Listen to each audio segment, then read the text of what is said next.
अस्सलाम वालेकुम जी। चिरां तो मेरी ख्वाहिश सी कि टॉक शोज़ होण ते होण पंजाबी च। आम तौर पर तुसीं वेख्या है कि सिर्फ उदों पंजाबी बोली जाती जदों माँ बोली दिहाड़ होवे, इंटरनेशनल मदर लैंग्वेज डे होवे, उदों ही सिर्फ पंजाबी बोलण का मौका दिता जाता लोगों को। ते आम जिहड़े मुद्दे ने रोज़मर्रा के समाजी मुआशी सोशल इशूज़ उन्हां दे उत्ते पंजाबी नहीं बोली जाती टॉक शोज़ च। तो ये मेरा बड़ा चिरां तो एक ख्वाब सी कि असी आम मुद्दों के जिंदगी के उत्ते पंजाबी च गलबात हुंदी वेखीए टीवी टॉक शोज़ ते स्पैशली उर्दू मीडिया के उत्ते। तो मैं जदों तहरीक नाल जुड़िया तो मैनू सद्दा आया बतौर सहाफ़ी टॉक शोज़ च सियासी मुद्दों पर गल करन दा मौका मिलिया। तो उत्थे मैं उन्हां दी ख्वाहिश के बावजूद इनकार किया। मैं कहा जी मैं उर्दू च नहीं गल करनी, मैं अपनी माँ बोली च गल करनी। तो इस चीज़ की बुनियाद पहली बारी उर्दू मीडिया के उत्ते आम मुद्दों के उत्ते पंजाबी च गलबात करन की बुनियाद उदों रखी मैं। और मैनू बड़ी खुशी हुई कि अज मैं सवेरे दो वड्डियां भैणां दा इंटरव्यू सुनिया टॉक शो जुगनू मोहसिन साहिबा दा और रियाना डार साहिबा दा।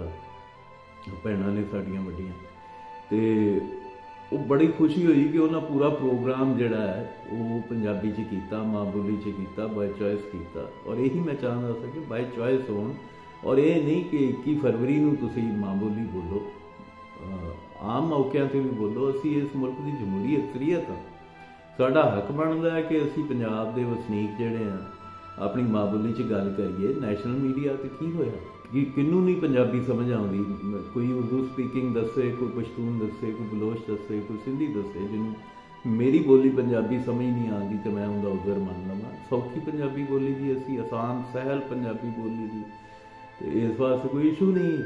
तो दूसरी गल जिहड़ी मैं गल करनी चाहांगा अपने जैलियां नाल, पीपल्स पार्टी के जैलियां नाल, कि वेखो जदों मैं देखता रहा माजी च कि बाद जैले जदों वो पटवारी होण या यूठी होण जदों वो गल करते सन साडी क्यादत के बारे च कि जी वो सिंधी ने ते इंजे ते इंजे ते वो उल्टा जवाब देण दी बजाए दलील नाल मुदल्लल जवाब देण दी बजाए वो गुस्से च आके अपनी कौम नूं मंदा बोलना शुरू हो जाते सन। ये बड़ी माड़ी गल सी और इनकी वजह तो सानूं पंजाब च मुसलसल नुकसान हो रहा।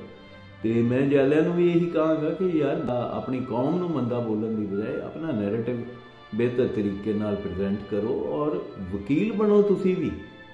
देखो ये जिहड़ी तरीके इंसाफ ने ग्राउंड इन्नी ज़्यादा कवर कीती है ना पंजाब दे विच ते नून लीग नूं बाहर कढ मारिया तकरीबन, उनकी बुनियाद भी तुसी देखो माजी च जदों की साड़ी तरीक शुरू हुई और उस तरीक नूं उन्हां भी आइडेंटिफाई किया। फवाद चौधरी उन्हां भी होर दूजे तरीके साफ थे जिहड़े पंजाब च लोग बैठे सन।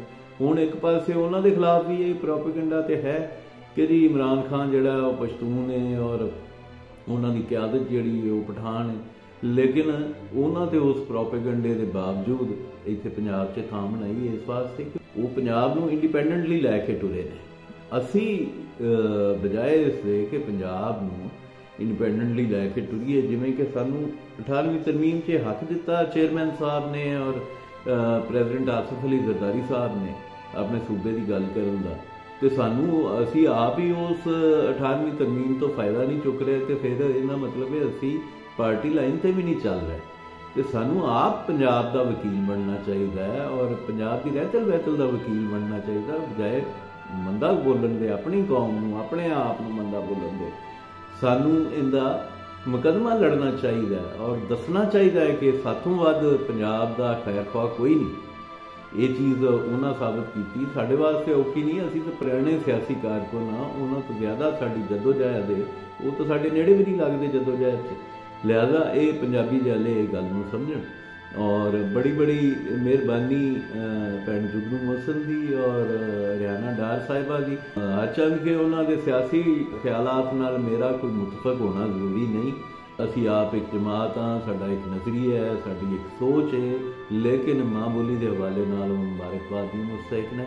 और मैनूं खुशी कि असी जिहड़ा बूटा लाया सी वो हुण रुख बनन ते आ गया है और तरीक साड़ी जिहड़ी है वो कामयाब हो गई है। असीं सियासी तौर ते शायद कोई ऐसी जमात नहीं खड़ी कर सके फौरी तौर पर कि जिहड़ी इत्थे सीटां जितदी पंजाबी मुद्दों के उत्ते, लेकिन साड़ी तरीक कामयाब हो गई है, माँ बोली की तरीक कामयाब हो गई। सारे पंजाबी वीरां नूं बहुत बहुत मुबारकां। रब रखा।